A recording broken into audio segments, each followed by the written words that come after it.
ওং নমঃ ভগবতে বাসুদেবায়।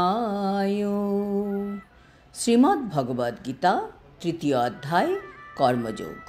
হরে কৃষ্ণ। আজ আমরা কর্মযোগের 38 নম্বর শ্লোকটি শুনব। ধূমেনো আব্রিয়তির্বহ্নি যথাদর্শো মলেন চ যথল্বেনো আবৃতো অগর্ভা তথা তেনেদম আবৃতম।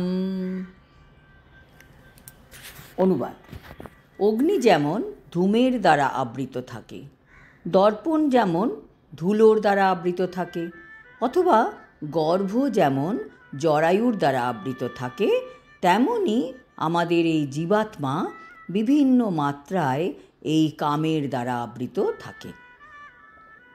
তাৎপর্য: এই জড়জগতে জীবের মানে আমাদের শুদ্ধ যে চেতনা, সে সাধারণত 3টি আবরণের দ্বারা আচ্ছাদিত হয়ে যায়।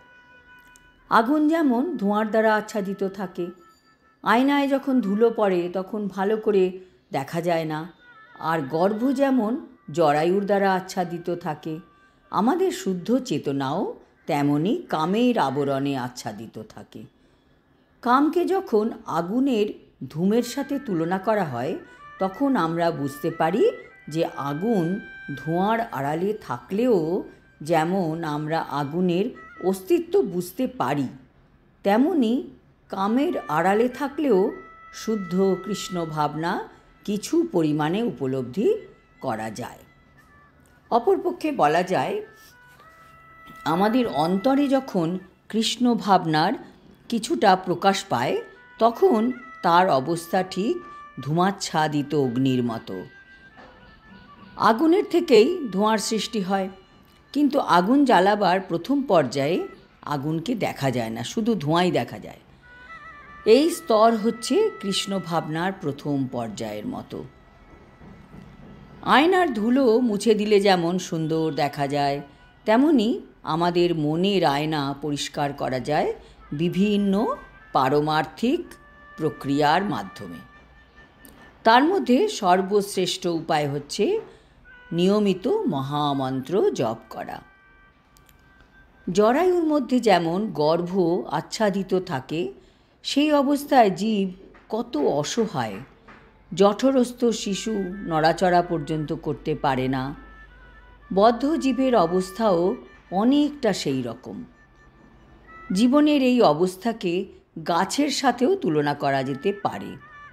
গাছেরও প্রাণ আছে, কিন্তু প্রবল কামের বশবর্তী হওয়ার ফলে তারা এমন অবস্থায় পতিত হয়েছে যে তাদের চেতনা প্রায় সম্পূর্ণভাবে লুপ্ত হয়েছে। ধুলো মাখা আয়নাকে পশু পক্ষীর সঙ্গে তুলনা করা যায়, আর ধূমাচ্ছাদিত আগুনকে মানুষের সঙ্গে তুলনা করা যায়। মনুষ্য জীবনে জীব তার সুপ্ত কৃষ্ণ চেতনাকে আংশিকভাবে জাগিয়ে তুলতে পারে, আর যদি মানুষ আরও উন্নতি সাধন করে, তাহলে তার মনুষ্য জীবন পারমার্থিক জীবনের অগ্নির দ্বারা উদ্ভাসিত হতে পারে। ধূমাচ্ছাদিত আগুনকে খুব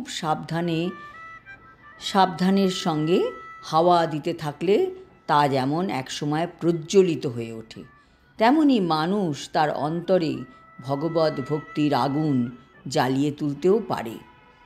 এই জন্যই মনুষ্য জন্ম হচ্ছে জড় জগতের বন্ধন থেকে মুক্ত হওয়ার একটি পরম সুযোগ।